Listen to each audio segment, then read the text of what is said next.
Ciao a tutti voi amanti della buona cucina, sono Claudio Sancilles e in questo video messaggio vi presenterò il progetto Cassata Sicilian Food. Cassata Sicilian Food sarà il nuovo portale della cucina tradizionale siciliana. Verranno realizzate video ricette sulle pietanze tradizionali siciliane già conosciute e puntando soprattutto alla riscoperta di piatti ormai perduti.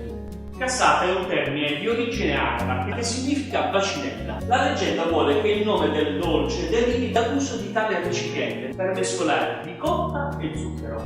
L'accostamento della cassata al nome del progetto nasce dal fatto che tale dolce esprime, nella sua sintesi decorativa barocca, sicilianità pura.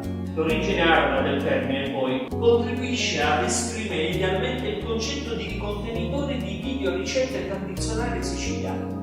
L'obiettivo, oltre che culturale, è quindi la realizzazione di una banca dati delle ricette siciliane. Vi aspetto ogni domenica con una video ricetta e vi raccomando, mettete mi piace sulla pagina Cassata Sicilian Food. Ciao!